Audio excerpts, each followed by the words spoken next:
किसी भी व्रत में खाने के लिए बनाइए बहुत ही टेस्टी साबूदाने का पापड़, बहुत ही आसानी से बिना झंझट के, जिसे आप बहुत साफ़ सुथरे तरीके से घर में बना सकते हैं बहुत ही आसानी से। और इसे खाने में आपको किसी चीज़ का झिझक नहीं होगा। तो यहाँ पे देखिए मैंने 1 कटोरी साबूदाना ले ली है। इसके लिए आपको कोई भी कटोरी सेट कर लेना, उससे ही आपको यहाँ पे सारा मेजरमेंट करना है। तो यहाँ पे मैंने साबूदाने को अब अच्छी तरह से धोना है। तो यहाँ पे ना बहुत ज़्यादा ज़रूरी स्टेप है कि आप साबूदाने को अच्छी तरह से मल के 2 से 3 बार धो लीजिए। इससे क्या होगा ना कि साबूदाने में जो भी एक्स्ट्रा स्टार्च लगा होगा वो निकल जाता है। तो ज़रूरी है कि आप इसे 2 से 3 बार अच्छी तरह से मल के धो लीजिए। तो यहाँ पे देखिए पानी क्लियर है, बहुत ज़्यादा इसमें स्टार्च नहीं है। तो यहाँ पे मैंने 2 बार धो लिया, आप 2 से 3 बार आराम से धो सकते हैं। अब आप इसमें डाल दीजिए थोड़ा सा पानी, जितना साबूदाने का लेवल है ना उतना ही आपको यहाँ पे पानी डाल देना है। और इसको आपको सोख होने के रख देना है कम से 4 से 5 घंटे के लिए। या फिर आपको जल्दी में साबूदाने का पापड़ बनाना है तो आप इसे गर्म गुनगुने पानी में भी भिगो के रख सकते हैं। तो मैंने इसे 2 घंटे के लिए भिगो लिया था। यहाँ पे देखिए अच्छे से फूल गया है। तो यहाँ पे इस तरीके से ये टूट जाता है बहुत ही आसानी से। तो ये साबूदाना जो हमारा है बहुत ही अच्छे से सोख हो गया है। अब आपको कोई सा भी बर्तन लेना है जिसमें भी आपको साबूदाने को पकाना है। तो मैंने यहाँ पे नॉनस्टिक पैन लिया है, इसमें चिपकता नहीं है। तो यहाँ पे हम साबूदाने को डाल देंगे। बहुत ही खिला खिला आपका साबूदाना, अगर इस तरीके से भिगोएंगे ना तो खिला खिला साबूदाना आपका बनेगा, जिससे आप खिचड़ी वगैरह कुछ भी बहुत ही आसानी से बना सकते हैं। अब सेम कटोरी से आपको डालना है यहाँ पे पानी।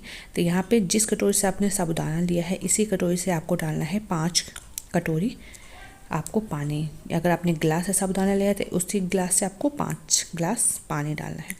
ये बिल्कुल परफेक्ट रेशो है, इससे ज़्यादा या कम बिल्कुल भी ना डालें। तो अब हम इसे रख देंगे गैस पे। तो यहाँ पे हम इसे बॉईल होने देंगे। थोड़ी देर पे आपको चलाते रहना है। इस साबूदाने को बनाने में बिल्कुल भी ज़्यादा टाइम नहीं लगता, मेहनत तो बिल्कुल भी नहीं लगता है, और सस्ते में आप घर पे बना के तैयार कर सकते हैं। तो यहाँ पे देखिए जो पानी है बॉईल होना शुरू हो गया है। बस आपको इसे मीडियम फ्लेम पे इसे पकाते रहना है। तो यहाँ पे आप देखेंगे जो साबूदाना है ना कुछ देर के बाद ट्रांसपेरेंट सा होना शुरू हो जाता है। तो यहाँ पे आप कुछ देर के बाद ही आप इसे चलाते रहें। बिल्कुल परमानेंट आपको खड़े होकर चलाने की जरूरत नहीं है, लेकिन आप इसे ज़रूर थोड़ी देर पर चेक करते रहिए। यहाँ पे देखिए साबूदाना अच्छे से फूल गया है और यहाँ पे बॉईल आना शुरू हो गया है। तो आपको यहाँ पे डालना है नमक। व्रत में खाने वाला आप नमक डाल दीजिए। अगर आप नॉर्मल कभी भी खाने के बना रहे हैं तो आप प्लेन सॉल्ट का यूज कर सकते हैं। यहाँ पे अच्छी तरह से मिक्स करने के बाद आपको इसे और पकाना है। देखिए यहाँ पे साबूदाना आपको फूले फूले से लग रहे होंगे।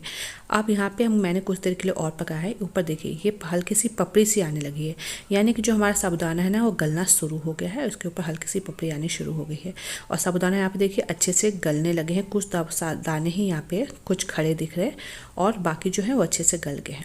तो इस तरीके से आपको अच्छे से इसे पका लेना है। तो कुछ देर और पकाएंगे आप, तो इस तरीके से जो साबूदाना है अच्छे से गल जाएगा। कुछ दाने ही यहाँ पे खड़े होंगे और किनारे पे ना एक अच्छी सी ऐसी पपड़ी बन जाएगी, जिससे पता चलेगा कि आपका जो साबूदाना है वो सेट होने के लिए बिल्कुल रेडी हो चुका है।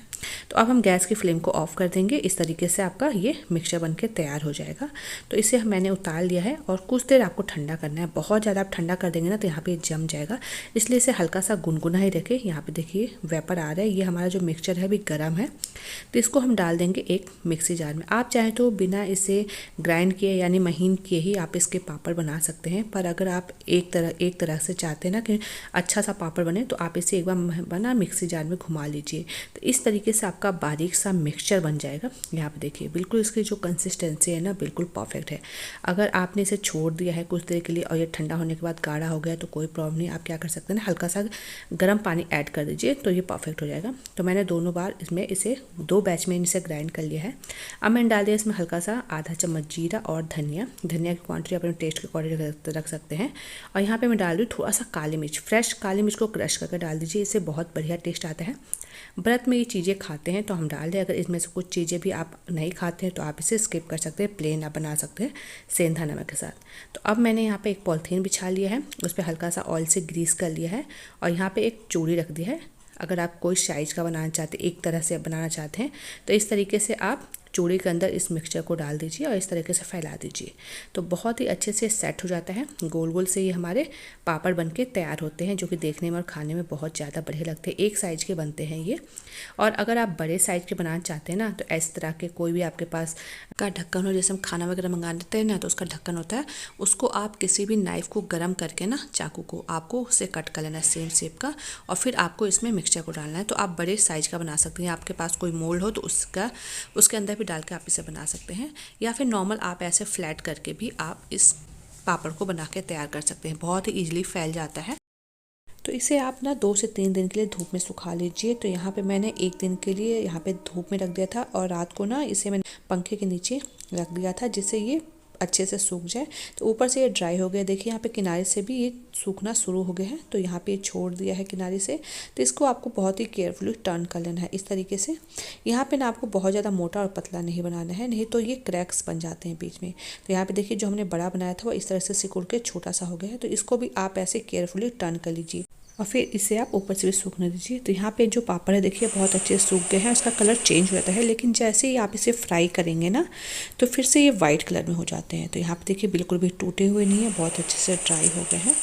तो अब आप उसको गर्मा गर्म तेल में फ्राई करना है, बिल्कुल भी ऑयल को ये पीते नहीं है, सूखे सूखे से पापड़ बन के तैयार होते हैं। तो यहाँ पे देखिए ये बहुत ज़्यादा क्रिस्पी बने हुए हैं और हाथ में देखिए बिल्कुल भी ज़्यादा ऑयल नहीं, बहुत ही ज़्यादा कम ऑयली सोक करते हैं। तो फ्रेंड्स इस रेसिपी को एक बार जरूर ट्राई करिएगा और अगर आपको पसंद है तो प्लीज़ मेरे चैनल को लाइक शेयर और सब्सक्राइब करना ना भूलें।